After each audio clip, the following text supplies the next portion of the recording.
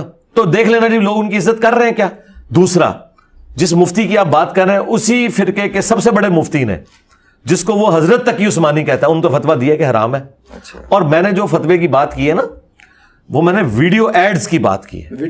Video AIDS کی جے پی جی میں نے مطلقاً کبھی یوٹیوب کی کمائی کو حرام نہیں کہا نہ یہ میرا موقف ہے کہ مطلقاً کمائی حرام ہے ایسا نہیں. میں ویڈیو ایڈز کی بات کرتا ہوں. ظاہر ہے کہ میں اگر آپ کے پاس اس کی کوئی جسٹیفیکیشن موجود ہے تو آپ مجھے بتا دیں کہ ہاں.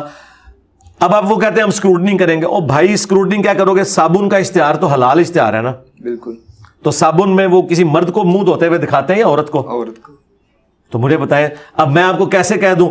یہ اسی طریقے سے میں اسی مفتی سے کہوں کہ تیرے گھر میں ایک عورت پبلک کو بال کھول کے منہ دھو کے دکھائے اور اس کے عوض تجھے ہر دفعہ منہ دھونے کا $1 ملے اوکے گا جی توبہ کدھر مروان لگے منو یہی کہے گا نا.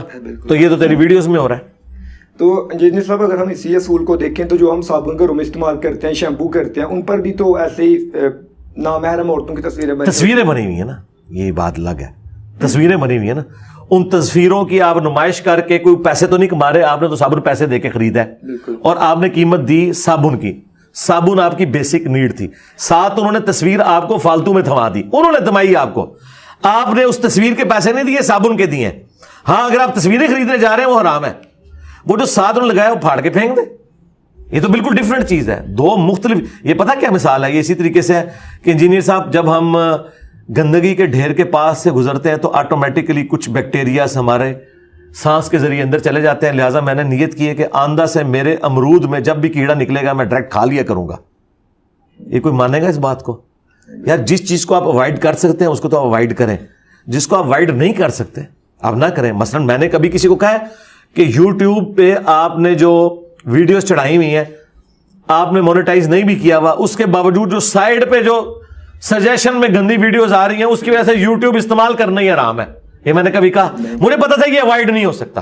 تو ادھر میں کہہ رہا ہوں نا کہ یہ ہمارے اختیار میں نہیں لیکن جو میرے اختیار میں ہے ٹھیک ہے وہ تو میں پھر کروں گا. کل کو خدا نہ خواستہ یوٹیوب یہ پابندی لگا دے کہ یوٹیوب پہ کوئی ویڈیو اپلوڈ ہی نہیں کر سکتا جب تک کہ ویڈیو ایڈ نہ چلے ٹھیک ہے تو پھر میں قطعاً نہیں کہوں گا کہ یوٹیوب جو ہے وہ استعمال کرنا حرام ہے. اس وجہ سے میں کہوں گا نہیں یہ دعوت کا موڈ ہے رہ گی یہ غلطی اس کا وبال ان کے اوپر ہوگا لیکن کمائی پھر بھی میں حلال نہیں کہوں گا. یہ ذہن میں رکھیے گا.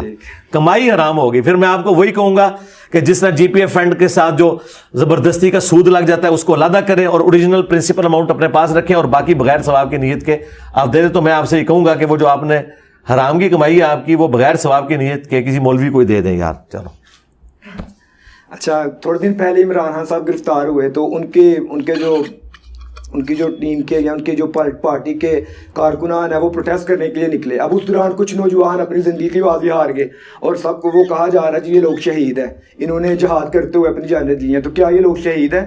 کس کے خلاف جہاد کیا؟ کافروں کے؟ پتہ نہیں اب کس کے نہیں آپ بتائیں نا. دیکھیں آپ سوال کر رہے ہیں نا تو آپ کو سوال پورا پتہ ہونا چاہیے. یعنی وہ نوجوان جو شہید ہوئے ہیں وہ کافروں کے خلاف لڑتے ہوئے میدان جنگ میں شہید ہوئے ہیں. کہتے ہیں میں نے ایک ویڈیو دیکھی تھی کسی پی ٹی آئی کارکنان کی اس نے کہا تھا کہ اس وقت عمران خان کو نبی کا درجہ حاصل ہے اور جو اس کے ساتھ دے رہے ہیں کارکنان وہ صحابہ ہیں آج کے دور کے اور یہ یزیدیوں کے خلاف لڑ رہے ہیں. نہیں ایک منٹ ادھر ہی رک جائیں. بات یہ ہے کہ پہلی بات ہے کہ اس طرح کی ساری باتوں کا خان صاحب سے لینا دینا اس وقت ہوگا جب خان صاحب اسے انڈورس کریں. بالکل ٹھیک ہے. تو یہ تو پہلے کلیئر کریں. وہ جو ایک بچے کو کسی عورت نے پڑھا کے وہ کھڑا کیا اور کہا کہ جی سب سے خوش نصیب والدین جو ہیں وہ حضرت عبداللہ اور سیدہ آمنہ ہیں علیہم السلام اور اس کے بعد عمران خان صاحب کے ماں باپ ہیں. اب یہ کسی بچے کو کسی نے پڑھایا اور اس وقت وہاں اسٹیج پہ بھی کھڑے ہوئے مولوی داڑھیوں والے لوگ جو اپنے آپ کو دیندار کہتے ہیں وہ بڑے خوش ہو رہے تھے. بعد میں ان کو پتا چلا یہ تو بڑا کام ڈل گیا. میں دیکھیں کتنے عرصے سے کہہ رہا ہوں خدا کے لیے آپ اپنے مذہبی پیشواؤں کا درجہ ان سیاسی لیڈرز کو نہ دیں. ان کا مذہب سے کوئی لینا دینا نہیں ہے. یہ نہیں میں کہہ رہا یہ کافر ہے. میں کہہ رہا ہوں انہیں مذہب کی الف بے بھی نہیں پتا. ان کو دین کا کچھ پتہ ہی نہیں ہے اور جن کو آپ نے دینی پیشوا بنایا ہوا ہے.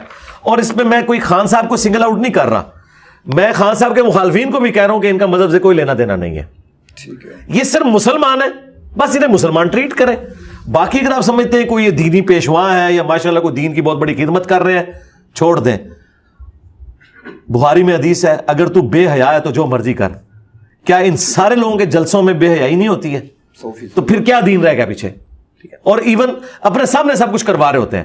تو اور یہی لوگ پھر انٹرویوز میں کہہ رہے ہوتے ہیں بے حیائی سب سے بڑا فتنہ ہے, کسی ایک جگہ کھڑے ہو.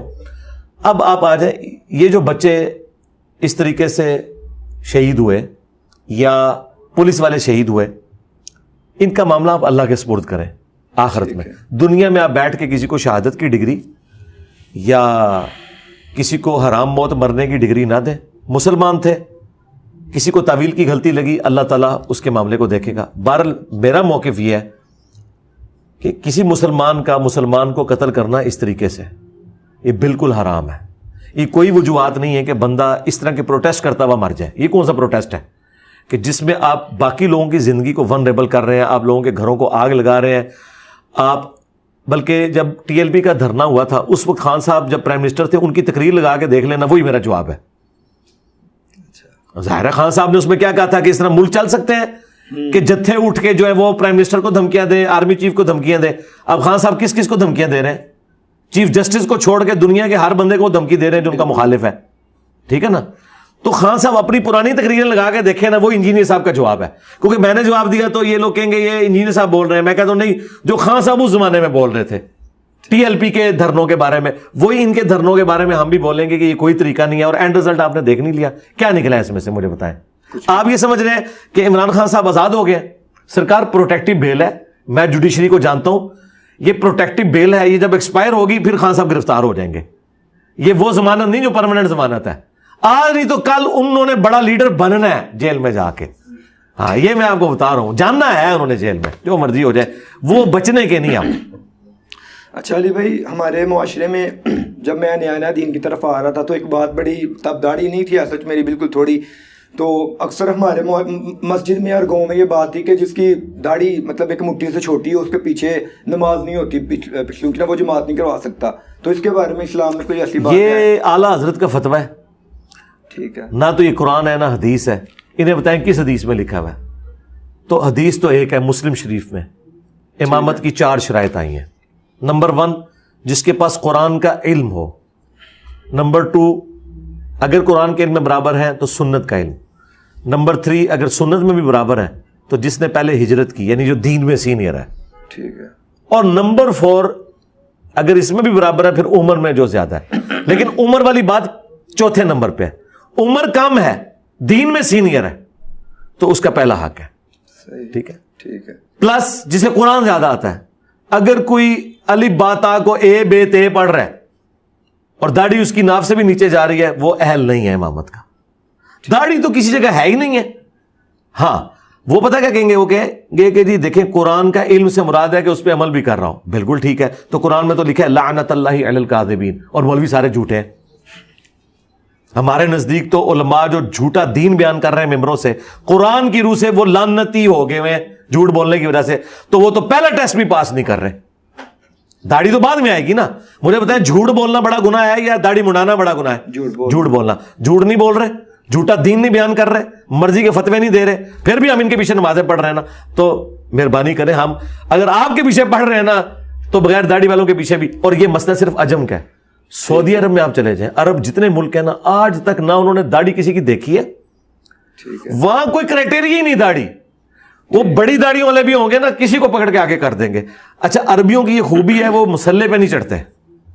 جس طرح یہاں مسلح چھوڑتے نہیں نا, وہ مسلح پہ چڑھتے نہیں. پوری کوشش الگ. یہاں عرب عجم کی وہ جو تفریق ہے وہ آج بھی ہے, وہ اپنے آپ کو سپیریئر سمجھتے ہیں. لیکن میں بتاؤں اتنا ریگارڈ کرتے ہیں. آپ ایئرپورٹ پہ ہوں, عربی ہوں گے نا 10, ایک اجمی کھڑا ہے نا, وہ اس کہیں گے ہاں جی ہاں جی تو بڑا, چاہے اس کی داڑھی ہے نہیں ہے نہیں. اور اس طریقے سے وہاں اگر عربی کٹھے میں نا, جیسے لوگ وضو کر کے آئیں گے نا, ایک خود بخود ہی مسلح پہ چڑھے, اللہ اکبر. دوسرے نے نہ اس کی داڑھی دیکھنی نہ شکل دیکھنی. یہ سارے مسئلے آپ کے انڈیا پاکستان بنگلہ دیش کے ہیں. یہ نہ قرآن و حدیث کا مسئلہ ہے اور نہ اس کا کوئی اس معاملے سے لینا دینا ہے. یہ انہوں نے خود بنائے ہوئے مسئلے. میں جب 2020 میں غامدی صاحب سے ملاقات کے لیے گیا تو وہاں ہم نے زور کی نماز پڑھی تو میں نے غامدی صاحب سے عرض کی کہ میں نے کہا آپ جماعت کروائیں, اور میں نے ساتھ کہا میری آپ کے پیچھے ہو جائے گی. یعنی انہیں تھا کہ یہ بھی ذرا ہارڈ لائنر قسم کا, پگڑی اور داڑھی, وہ تو ان کی جو حصے مزہ ہے نا وہ زیادہ ہے. مجھے کہنے لگے انجینئر صاحب آپ کی تو میرے پیچھے ہو جائے گی لیکن میری آپ کے آگے نہیں ہوگی. ٹھیک ہے, اور یہ انہوں نے مزاح کے طور پہ کہا کہ وہ بیسیکلی باقی لوگوں کو سنا رہے تھے کہ بھئی اگر میں کراؤں گا چلو یہ تو پڑھ لے گا, ایسے سمجھ لے باقی کہہ کے ذرا دیکھو ایک انہوں آگے کر دیتا ہے. تو لوگوں میں ایجوکیشن پیدا کریں اس حوالے سے, یہ ان کے ذاتی فتوے ہیں, اس کا کوئی لینا دینا نہیں ہے. علی بھائی, اسلام شاعری کے بارے میں کیا کہتا ہے؟ ہمارے معاشرے میں اکثر ایسے مطلب شاعر حضرات ملتے ہیں جن کو بڑا اپریشیٹ بھی کیا جاتا ہے, لیکن وہ صرف عشق مجازی پر لکھتے ہیں, صرف اپنے محبوب کے بارے میں ساری زندگی لکھتے ہیں, اپنا ٹائم دیتے ہیں, وقت دیتے ہیں, اور ہمارے معاشرے میں ان کو بڑا اپریشیٹ بھی کیا جاتا ہے. تو اسلام اس بارے میں کیا کہتا ہے؟ دیکھیں, اگر شاعری کے اندر جھوٹ نہیں ہے نا تو وہ شاعری آپ کر سکتے ہیں. سب سے بہتر تو یہ ہے کہ عشق حقیقی پہ ہو, نعت کی شاعری ہو. وہ تو بخاری مسلم میں موجود ہے, حضرت حسان ابن ثابت نعت لکھتے بھی تھے, پڑھتے بھی تھے. قرآن میں پوری صورت ہے الشعراء, اس کے اینڈ پہ اللہ تعالیٰ نے شعراء کو کنڈیم کیا ہے کہ ان کی اکثریت جو ہے وہ ہر وادی میں گھومتے ہیں, وہ تھریٹیکل باتیں کرتے ہیں نا, چاند توڑ کے لے آؤں گا تیرے لیے. چاند کہاں سے توڑ کے لانا ہے بھائی تم نے, یہ اس طرح کی. تو اس کو اللہ تعالیٰ نے کہا کہ بس یہ تھریٹیکل باتیں کرتے ہیں, لیکن ساتھ ہی اللہ تعالیٰ نے فرمایا کہ جو ایمان لے آئیں, نیک عمل کریں, ان کو استثناء حاصل ہے. یعنی اگر اچھی شاعری ہے, جس طرح ڈاکٹر اقبال نے کی ہے, فیض احمد فیض کی شاعری مجھے بہت پسند ہے, ہم بھی دیکھیں گے, بڑی اچھی انقلابی شاعری ہے جس سے کوئی معاشرے میں کوئی بہتری آ رہی ہے. اس طرح کی شاعری, یہ حقیقت بات ہے کہ شاعری جو ہے وہ جادو کا سا اثر رکھتی ہے. نبی الاسلام کی زبان پہ فی البدی جو رجز جاری ہوا ہے, انا النبی لا کذب انا ابن عبد المطلب, کیسا جوڑا ہے, میں نبی ہوں اس میں کوئی شک نہیں, میں عبد المطلب کا بیٹا ہوں. اور آپ رجز پڑھتے ہوئے غزوہ حنین میں آگے چلے گئے. بخاری مسلم میں حدیث موجود ہے. بخاری مسلم میں ایک صحابی کہتے ہیں میں نبی الاسلام کے پیچھے سواری پہ سوار تھا, آپ نے مجھے کہا شعر سناؤ, کہتے ہیں میں نے 1 سنایا, 2, 100 شعر کہتے ہیں میں نے ایک مجلس میں سنائے, لیکن وہ سارے دنیا کی بے ثباتی پہ, توحید پہ تھے, کسی عرب شاعر کے تھے. وہ عشقیہ شاعری نہیں تھی, اس طرح کی شاعری. عشقیہ شاعری بھی اگر کوئی کرتا ہے تو بیوی کے ساتھ کرے نا, وہ تو بیوی کے ساتھ جو عشق ہے وہ عشق مجازی نہیں ہے, وہ عشق حقیقی ہے. یہ وہ عشق ہے جو حقیقی والا ہے, ٹھیک ہے نا جی, وہ والا عشق حقیقی کرے. ملی ترانے, یہ شاعری اچھی ہے. ڈاکٹر اقبال کی شاعری میں کئی چیزیں قرآن کے فلسفے کے اعتبار سے کمال ہے, شکوہ جواب شکوہ کمال ہے. تو اس طرح کی جو چیزیں ہیں, لب پہ آتی ہے دعا بن کے تمنا میری, اس طرح کی شاعری ہو تو درست ہے. باقی جو شاعری ہے جس طرح کی یہ اوٹ پٹانگ قسم کی شاعری جس میں شرکی الفاظ ہیں, آپ دیکھیں انڈیا کے کئی گانے ہیں جن میں بالکل صراحتاً شرک ہے, کفر ہے. بھائی اس کو گنگنانا بھی اسلام سے انسان کو خارج کر دے گا اگر اسے پتہ ہے کہ وہ کیا گنگنا رہا ہے. سیدھی سی بات ہے. اچھا علی بھائی, تب میرا ذرا جس ماحول میں پلا بڑا ہوں وہ تبلیغی جماعت کا ذرا ماحول ہے. تو ہمارے اپنے میں نے گھروں میں دیکھا ہے کہ جو ہمارے مرد, جو میرے کزنز لگے ہوئے ہیں تبلیغی جماعت ساتھ, وہ اپنے مطلب اپنی وائفس کو یا اپنی بہنوں کو بھی ساتھ نا, جو عورتوں کی جماعت بنا کے پراپر کسی گاؤں میں, وہ کسی گاؤں میں بھیجتے ہیں. پھر وہ جا کے جو تبلیغی جماعت کے ساتھ بندہ اٹیچ ہوتا ہے اس کے گھر میں جا کے ٹھہرتی ہیں, اور سمجھتے ہیں کہ پوچھنے پر میں نے پوچھا کہ آپ ایسا کیوں کرتے ہو, تو وہ کہتے ہیں کہ یہ مطلب بھیجنا بڑا ضروری ہے, اس طرح مردوں کی نکلنا ضروری ہے, عورتوں کی نکلنا بھی ضروری ہے. تو آپ اسلام اس بارے میں کیا کہتا ہے؟ ٹھیک ہے, جائز ہے یہ, لیکن محرم کے سفر کے ساتھ ہو. بخاری مسلم حدیث ہے کوئی عورت بغیر محرم کے سفر نہ کرے 3 دن کا. وہ 3 دن سے مراد وہ ڈیوریشن کے پوائنٹ آف ویو سے بات ہو رہی تھی. تو اگر ان کے محرم ان کے ساتھ جا رہے ہیں, جیسے تبلیغی جماعت میں بہت سیکس ڈسپلن کمال کا ہے. کسی زمانے میں تو چھوٹے بچے بھی جاتے تھے, بعد میں جب کوئی واقعات رپورٹ ہوئے تو وہ بھی انہوں نے بندی لگا دی کہ ینگ بچے بھی اس وقت جائیں گے جب ان کا بڑا بھائی یا باپ ساتھ ہوگا. تو میں سمجھتا ہوں تبلیغی جماعت نے جتنا زبردست اپنا ڈسپلن کیا ہوا ہے نا سیکس کے پوائنٹ آف ویو سے, مکمل پردہ ہے ان کی عورتوں کا, اور اس میں وہ محرم کے بغیر سفر نہیں کرتی, اپنے خامدوں کے ساتھ جاتی ہیں, تو یہ ایک بہت اچھا عمل ہے اور اس کی ضرورت ہے. میں تو سپورٹ کرتا ہوں اسے. صرف ہمیں اختلاف ہے ان کے اس کورس کے ساتھ کہ فضائل اعمال کی بجائے نا قرآن و سنت پڑھ کے سنایا کریں. لیکن وہ کہتے ہیں فضائل اعمال کے اندر بھی حدیثیں پڑھتے ہیں نا. حدیثیں تو نہیں, وہ ساتھ واقعات بھی تو پڑھتے ہیں نا کہ ایک سید صاحب 12 دن تک بغیر وضو کے, یعنی ایک ہی وضو سے ساری نمازیں پڑھتے تھے. یہ کہانیاں نہ پڑھیں. اور فضائل صدقات وہ تو ہے ہی سارے کے سارا فراڈ ہے. اساطیر الاولین وہ بھی جھوٹے. ٹھیک ہاں ٹھیک. فضائل اعمال میں تو پھر بھی کوئی قرآن و حدیث موجود ہے. فضائل صدقات نیری کہانیاں نے, وہ صوفیوں کی کتاب ہے. اچھا جی بھائی, موسیقی کے بارے میں اور جو لوگ گانا گاتے ہیں اس کے بارے میں, غامدی صاحب کے بعد میں نے جو سب سے سافٹ اوپینین دیکھا ہے وہ آپ کا ہے. یعنی آپ کہتے ہیں کہ حلال اور حرام نکاح میں فرق ہی گانے کا ہے. تو آپ اس بات کو صرف اتنا کر کے چھوڑ دیتے ہیں, اس کے بعد وضاحت کریں کہ مطلب جس طرح کے آج گانے چل رہے ہیں. میں وضاحت کروں تاکہ میرے اسٹوڈنٹ جو ہے وہ ناچنا گانا شروع کر دیں. اس کی وضاحت مطلب اس طرح آدھی بات گمراہی پیدا کرتی ہے نا. پورا نہیں, گمراہی نہیں پیدا کر رہی. گمراہی تب پیدا کرے گی جب میں وضاحت میں آگے چلتا جاؤں گا. جب میں کہہ رہا ہوں نا صرف گانے کی بات, اور میں آگے کہتا ہوں مرد مردوں میں گائیں, عورتیں عورتوں میں اس کی ویڈیو نہ بنے, بے حیائی نہ ہو, اور شادی کے موقع پہ, خوشی کے موقع پہ گانا جس میں شرکی الفاظ نہ ہو, وہ تو بخاری مسلم سے ثابت ہے. ٹھیک ہے, اور گانا ایک اناؤنسمنٹ کا ذریعہ ہے. اب اس کے بعد میں نے آپ کو یہ تو نہیں کہنا کہ آپ جو پاپ سنگرز ہیں ان کو منگوا کے شادیوں کے اوپر اور آپ ان سے بیہودہ گانے اور مرد و عورت کا اختلاط کروائیں, تو اس کو تو میں حرام سمجھتا ہوں. نہیں, لیکن ایک بندہ ایسا جس کا ابھی اتنا ظرف نہیں ہے دینی معاملے میں, وہ بس اتنی بات سنتا ہے کہ حلال اور حرام نکاح میں فرق گانے کا ہے, تو وہ دوسری طرف چل پڑے. یار اس میں میرا کوئی قصور نہیں. اس کی وجہ یہ ہے کہ یہ تو آپ یوں کہہ رہے ہیں کہ اگر کوئی بندہ حدیث پڑھ لے کہ قبروں پہ جاؤ تاکہ آخرت کی یاد آئے, اور اس کے بعد قبروں سے مانگنا شروع کر دے, تو رسول اللہ کو کوئی بلیم کر سکتا ہے اس حوالے سے؟ بس جتنا میں کہہ رہا ہوں نا اتنا ہی کریں نا. اگر میں نے کہیں اس کو اس طرح ایکسپلور کیا ہے, آپ پتہ مجھ سے کیا چاہ رہے ہیں؟ آپ یہ چاہ رہے ہیں کہ علی بھائی آپ نے یہ تو بتایا ہے کہ اچھے لڑکے اور لڑکی کی یہ خوبیاں ہیں, آپ رشتہ بھی علی بھائی آپ ہی ڈھونڈ کے دیں, یعنی وہ گانے والا بھی آپ ہی ارینج کریں.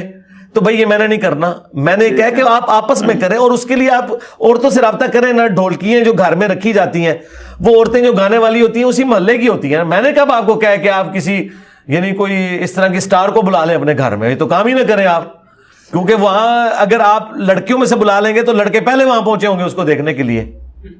ہاں, تو وہ تو میں کبھی بھی نہیں کہہ رہا. میں انڈیویجول لیول کے اوپر بات کر رہا ہوں, نہ یہ کوئی اتنا اہم ہے کہ میں اس کو اتنا گلیمرائز کر کے پیش کروں کہ مطلب باقاعدہ لوگ ادھر ہے کہ جی اکیڈمی میں کوئی گانے کی ٹریننگ دی جا رہی ہے, یہاں میں تبلے رکھ لیں گے, اس طرح کی چیزیں تو نہیں ہے نا. میں نے بس اتنا جتنی ضرورت کے تحت ہے, اور میں نے یہ کہا تھا کہ جو میوزک ہے نا, جس طرح ہماری اسلامی فلموں کے پیچھے انہوں نے لگایا ہوا ہے, عمر سیریز کے پیچھے ہے, تو وہ ریپریزنٹ کرتا ہے ان تمام حالات کو جو وہ فلما رہے ہوتے ہیں. تو اس طرح کا جو بیک گراؤنڈ میوزک ہے اس میں تو کوئی بے حیائی نہیں, نہ آپ کوئی عورت کی آواز آ رہی ہے اس میں, نہ مرد کی آ رہی ہے. جسٹ وہ ایک پریزنٹ کیا ہے انہوں نے سوز و گداز کو. آپ دیکھیں کس طریقے سے آپ کو زمانے میں پہنچا دیا. تو اس طرح کے جو میوزک ہیں تو ان کے بارے میں نے بات کی تھی. میں نے قطعاً یہ بات نہیں کی ہے کہ آپ جو ہے وہ اس قسم کے بیہودہ قسم کے گانے سننا شروع کر دیں, یا انڈیا کے گانے. اور اللہ کے فضل سے میرے کہنے پہ کسی نے گانے شروع نہیں کیے سننے, پہلے سنتے تھے. ہاں, جو پہلے سن رہے ہیں میرے کاٹے ہمیں فٹ ہو رہے ہیں. مجھے بتائیں میں 1000 لیکچر بھی فضائل کے سنا دوں تو یہ بھی بابا جی سامنے بیٹھے انہوں نے گانے لگا کے بیٹھ جانا ہے؟ کبھی بھی نہیں کسی نے لگانا ہے. انہوں نے کہنا کہ جی وہ بلکہ الٹا انہوں نے مجھے کہنا یہ غلط کہہ رہا ہے, یا یہ کہیں گے نا یہ ٹھیک کہہ رہا ہے, تب بھی وہ کہیں گے اس کا مطلب یہ نہیں ہے. وہ مطلب وہی سمجھیں گے جو میں کہنا چاہ رہا ہوں. میں اس لیے کہہ رہا ہوں کہ سب سے بڑا علماء نے دھوکہ یہ کیا ہے.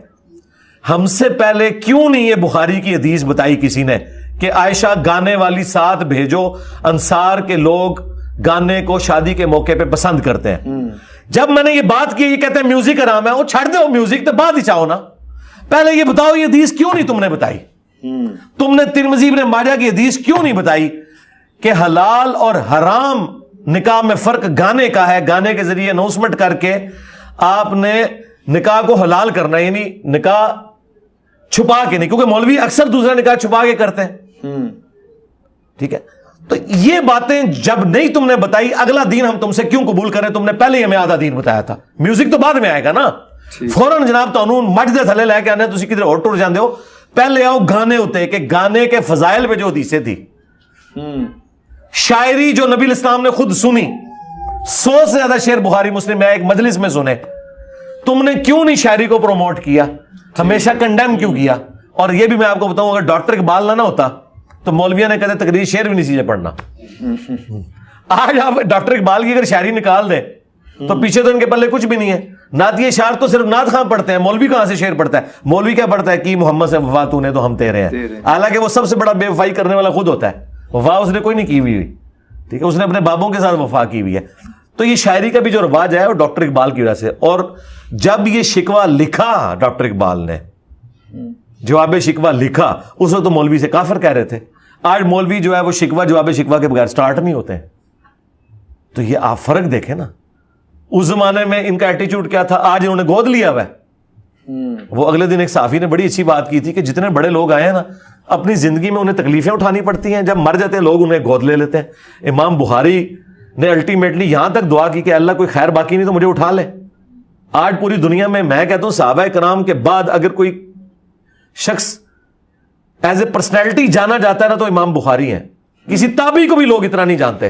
اور یقین کریں ہم تابعین کا بھی جو نام لیتے ہیں وہ بھی امام بخاری کی وجہ سے, کہ یہ حسن بصری جو ہے وہ بخاری کا راوی ہے, ابن سیرین بخاری کا راوی ہے. اگر امام بخاری نہ ہوتے یقین کریں تابعین کو کوئی جانتا بھی نہیں تھا.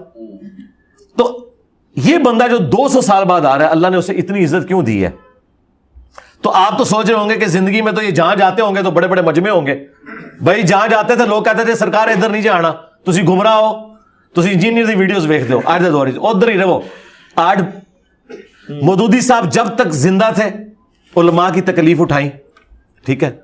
جب آئین بنانے کی باری آئی کتنی مشکل جو چیزیں تھی, تو یہ سارے مولوی پھر مودودی صاحب کے قدموں میں بیٹھے ہوئے تھے کہ سرکار آپ ہمیں گائیڈ کریں کہ اس مسئلے میں اسلام کیا کہتا ہے, ٹھیک ہے. بلکہ میں آپ کو بتاؤں, ایک بھائی بتانے لگے ہمیں, سینئر ہے وہ کہتے ہیں میرا اپنا واقعہ ہے کہ ایک پٹھان عالم دین تھے بغیر نام لیے مودودی صاحب کے زمانے میں. تو ایک کوئی مسئلہ انہیں درپیش ہوا, بڑے بڑے علماء کے پاس گئے, وہ فقہ کا کوئی مسئلہ تھا. تو کسی کو وہ جواب نہیں آ رہا تھا. تو کہتے ہیں اینڈ پہ نا میں نے انہیں مشورہ دیا کہ مودودی صاحب کے پاس چلے جائیں. انہوں نے کہا انہوں کے پتا ہے, جب اتنے مولویوں کو نہیں پتا. کہتے خیر میرے کہنے پہ وہ چلے گئے. کہتے ہم اندر جا کے بیٹھے, سلام کیا, تو مسئلہ سامنے رکھا. تو مودودی صاحب اپنی کرسی سے اٹھے, انہوں نے کتاب اٹھائی, کئی سال پہلے انہوں نے باقاعدہ نوٹس بنا کے نا اس مسئلے کے پورے کا پورا سولوشن ترتیب سے لکھا ہوا تھا, اور کہا کہ یہ تو مولانا میں نے بہت پہلے اس پہ ورکنگ کی تھی. وہ جو مولانا تھا نا وہ تو ہل گیا, اس نے کہ یار, وہ کہتا ہے اس نے باہر نکل کے پتا کیا کہا, اس نے کہا, اس نے پشتوں میں کہا, میں اس کو سینسر کر کے بتاتا ہوں, اس نے کہا کہ ہمارے زیر ناف بال سفید ہو گئے ہیں, ہمارے مولویوں کے زیر ناف بال سفید ہو گئے ہیں, ان کے پاس اتنا علم نہیں ہے جتنا مودودی کے پاس ہے. اور یہی کچھ میرے اسٹوڈنٹ نے تمہارے بارے میں کہنا ہے. اچھا علی بھائی, حدیث میں اندر آتا ہے کہ مومن کو جب کوئی بھی اس پر آزمائش آتی ہے, کوئی تکلیف پہنچتی ہے اس پر, تو اس کا کوئی نہ کوئی گناہ معاف ہو جاتا ہے. لیکن جو نابالغ معصوم مسلمان بچے ہوتے ہیں, کسی کو کوئی پیٹ کے درد کی وجہ سے مر جاتا ہے, کسی کی ٹانگ ٹوٹ گئی, تو ان کو پھر اللہ تعالیٰ سزا دے کر مطلب کیوں؟ سزا نہیں ہے, وہ بیسیکلی ان پہ جو آزمائش ہے نا ان کے ماں باپ کے لیے ایک تکلیف ہے نا. لیکن ماں باپ پر تو ہے, لیکن بچہ بھی تو بیئر کر رہا ہے نا, بچے کا پھر کیا؟ تو وہ اللہ کی ول ہے نا جی, اللہ کو تو کوئی نہیں پوچھ سکتا. یہ تو آپ پتہ کیا کہہ رہے ہیں کہ گوشت تو میں نے کھانا تھا, سنت ابراہیمی پوری کرنی تھی, ذبح جو ہے اونٹ ہو گیا, تو وہ بھی ظاہر کوئی نہ کوئی اعلی کار تو بنے گا نا اس کا. اس سے تو دنیا کا نظام چل نہیں نہ سکتا. اور دوسرا, اس کو آپ چیلنج کر نہیں سکتے, یہ ول آف گاڈ ہے. اب مجھے بتائیں, اللہ تعالیٰ چاہتا تو بنے بنائے نوجوان بچے آسمان سے زمین پہ نازل ہو سکتے تھے, لیکن اللہ نے عورت کو پریگنینسی کی تکلیف سے گزارا, پھر اس کا حق رکھا. یہ سب کچھ ول آف گاڈ ہے. اس طرح کے جتنے کوسچنز ہیں ان کا جواب قرآن میں ہے, لا یسأل عما یفعل وہم یسألون. اللہ کو کوئی پوچھ نہیں سکتا کہ اس نے ایسا کیوں کیا, اللہ سب کو پوچھ سکتا ہے. ول آف گاڈ جو ہے نا, اس کے آگے ہم کچھ نہیں کر سکتے. اس کی وجہ یہ ہے کہ اللہ نے کوئی نہ کوئی اپنے لیے ماڈل تو بنانا تھا نا. صحیح, ٹھیک. اللہ نے یہ ماڈل بنایا کہ میں نے مرد و عورت کے ذریعے اولاد کو چلانا ہے. اگر اللہ تعالیٰ چاہتا تو یہ بھی کر سکتا تھا کہ مردوں کے ذریعے مرد چلاتا آگے, عورتوں کے ذریعے عورتیں آگے چلتی. اب آپ کہیں گے نہیں یہ کیوں ہوا, انصاف تو یہ ہے کہ ایک دفعہ عورت پریگنینسی کی تکلیف کاٹے, دوسری دفعہ مرد کاٹے, یہ بھی کچھ. لیکن دنیا نے آج مانا ہے, آج بھی جناب عورتوں کے اولمپکس کی گیمز الگ ہوتی ہیں, مردوں کی الگ ہوتی ہیں. اگر تم کہتے ہو مرد و عورت برابر ہیں, تو عورتوں کی ہاکی کی ٹیم کا مقابلہ مردوں کی ہاکی کی ٹیم سے کیوں نہیں کرواتے ہو؟ اس لیے نہیں کہ تمہیں بھی پتا ہے کہ یہ برابر نہیں ہے. ہیومن ڈگنیٹی میں برابر ہے, لیکن فزیک میں اللہ تعالیٰ نے ڈفرینٹ رکھا. تو یہ ول آف گاڈ ہے. اچھا بھائی, میرا آخری سوال ہے کہ اکثر علماء کرام آپ کے خلاف ویڈیوز بناتے ہیں, آپ کے خلاف باتیں کرتے ہیں, یہ آپ کے حق پر ہونے کی دلیل ہے یا واقعی کوئی معاملہ گڑبڑ ہے؟ یہ تو جنرل سوال ہے, مجھے تو کوئی فرق نہیں پڑتا. میں اسے یوں سمجھتا ہوں کہ میری لرننگ ہوتی ہے, مجھے فیڈ بیک ملتا ہے کہ میں نے جو اسٹروک لگائی تھی صحیح جگہ جا کے لگی ہے, اور اگر کہیں میری کوئی غلطی ہائی لائٹ کرتا ہے تو میں اپنی اصلاح کرتا ہوں. پلس اس چیز کو میں دلیل اس لیے نہیں بناؤں گا کیونکہ یہ دلیل سب بناتے ہیں. غلام احمد قادیانی دجال بھی کہتا تھا یہ سارے میرے خلاف ہیں, یہ میرے حق پہ ہونے کی دلیل ہے. ہم یہ کہتے ہیں ہمارے حق پہ ہونے کی دلیل یہ ہے کہ ہم جو کچھ بیان کرتے ہیں نا وہ ان کتابوں میں نکلتا ہے جو کتابیں انہوں نے پرنٹ کی ہوئی ہیں. اگر تو میں نے اپنی کتاب کوئی بنائی ہوتی تو پھر تو میرے پہ اعتراض کرتے. یہ جو 2812 ہے تقتلہ الفئۃ الباغیہ, یہ تو بخاری میں لکھی ہوئی ہے. یہ میری بوتل پہ نمبر بخاری کی وجہ سے آیا ہے, میرے نمبر کی وجہ سے امام بخاری نے نقل نہیں کیا. تو جو کچھ کتابوں میں لکھا ہوا ہے جو یہ پڑھاتے ہیں اس میں میری بات نکل آئی, اور یہ وہ چیز ہے جس کی وجہ سے کرسچنز مسلمان ہوئے ہیں. احمد دیدار صاحب نے کیا کیا ہے, انہوں نے وننس آف گاڈ بائبل سے ثابت کی ہے. قرآن کو تو وہ مانتے ہی نہیں کرسچنز. ڈاکٹر ذاکر نائک نے چیلنج پوری دنیا کو دیا کرسچنز کو کہ کوئی ایک ان ایمبیگوس آیت نکالو جس میں آئے کہ خدا کے ساتھ کوئی اور الہ بھی ہے, بیٹے کی شکل میں یا ہولی گوسٹ کی شکل میں. وہ نہیں پروڈیوس کر سکے. اس کی وجہ سے تو یہ اسلام سپر سیڈ کر گیا نا علمی طور پہ ان کے اوپر. ہم ان پہ سپر سیڈ اس لیے کر گئے کہ ان سے پوچھیں کہ اسلام کی کتابیں یہ کہتے ہیں قرآن بخاری مسلم, ہم کہتے ہیں بخاری مسلم میں تو یہ لکھا ہوا ہے, وہ کہتے ہیں علی نو سنو نا. تو اس سے ہاں میں یہ کہوں گا کہ ان کے چیخنے سے ہماری دعوت کو فائدہ ہوا ہے. ہمارے حق پہ ہونے کی دلیل ان کا چیخنا نہیں ہے, ہمارے حق پہ ہونے کی دلیل یہ ہے کہ قرآن و سنت میں ہمارے دلائل موجود ہیں, ان کے پلے شاہی کوئی نہیں ہے. یہ حق پہ ہونے کی دلیل ہے. کیونکہ میں بھی جب 2-3 سال پہلے نیا دین کی طرف ریورٹ ہوا تھا اور مجھے آپ کا تعارف ہوا لائف سیشن میں نے بتایا, تو مجھے یہی کہا گیا تھا کہ اس بندے کو لانچ کیا گیا جس کو آپ نے اس کو سننا نہیں, تبلیغی جماعت ساتھ تھا میں تب, امیر صاحب نے کہا تھا, تو اس سے آپ نے بچ کے رہنا ہے. لیکن بعد میں جب میں نے سنا تو پھر اللہ تعالیٰ, تو آپ مجھے بتائیں کہ پھر جب آپ نے سنا تو آپ کو یہ پتہ چل گیا ہوگا کہ مجھے لانچ کس نے کیا ہے. بالکل اللہ نے لانچ کیا ہے. ہاں انہوں نے کہہ دینا کہ دعوے پیغمبری کر چڑھیا ہے. ہاں اگر تواڈے مولانا الیاس صاحب نو اللہ تعالیٰ نے سجایا کہ وہ تبلیغی جماعت بنان, اس تو بعد اللہ تعالیٰ نے سجانا چھوڑ دیتا ہے کہ آپ نے دعوت کا کام کیسے کرنا ہے. ہر مسلمان کا قرآن و سنت میں حصہ ہے, تبلیغ میں حصہ ہے. اللہ تعالیٰ اسے کوئی نہ کوئی ایسی بات سجھائے گا کہ وہ حکمت کے ساتھ دین کے معاملات کو آگے لے کے چلے گا. دیکھیں ڈاکٹر اسرار صاحب کو اس وقت سمجھ آ گیا کہ ریٹن میں کتابیں لکھنے کا کوئی فائدہ نہیں ہے, ویڈیوز ریکارڈ کرو. حالانکہ ان کے استاد تھے مودودی صاحب. مودودی صاحب نے پوری دنیا میں عزت کمائی ہے لکھ کے, لیکن وہ زمانہ اور تھا, اس وقت لکھائی چلتی تھی. لیکن انہی کا اسٹوڈنٹ لکھ نہیں رہا. انہوں نے کہا میں نے دیکھا کہ میں لکھ بھی لوں نا, مودودی سے بڑا رائٹر میں نہیں بن سکتا, تو بہتر یہ ہے کہ جو مودودی صاحب نے لکھا اور جو میں نے ان سے سیکھا میں اسے ویڈیو میں ریکارڈ کرواؤں. آج دیکھیں ڈاکٹر اسرار کی وجہ سے مودودی صاحب کا لوگوں کو تعارف ہو رہا ہے, مودودی صاحب کی وجہ سے ڈاکٹر اسرار کا تعارف نہیں ہو رہا. تو at the end of the day Maududi صاحب کو کتنا فائدہ ہوا کہ ان کے ایک اسٹوڈنٹ نے اس میں ویلیو ایڈیشن کی, ہم نے مزید ویلیو ایڈیشن کی, قرآن و سنت کے ریفرنسز لگا دیے, ضعیف روایتوں کو سائڈ پہ کیا. مولانا اسحاق صاحب نے خلافت و ملوکیت کا وہ مقدمہ لڑا ہے جو میں سمجھتا ہوں کہ اس امت کا ادھار تھا 1200 سال سے, جو اکیلے بندے نے اتارا ہے, مولانا اسحاق صاحب. مولانا مودودی نے کام کیا, لیکن مولانا اسحاق صاحب نے جس طرح اسے پریزنٹ کیا ہے نا وہ اس سے بیسٹ ورژن تھا. لیکن میں نے اس کام کو ایک ایک حدیث کے نمبروں کے ساتھ اس کے ایپیکس کے اوپر پہنچا دیا الحمدللہ.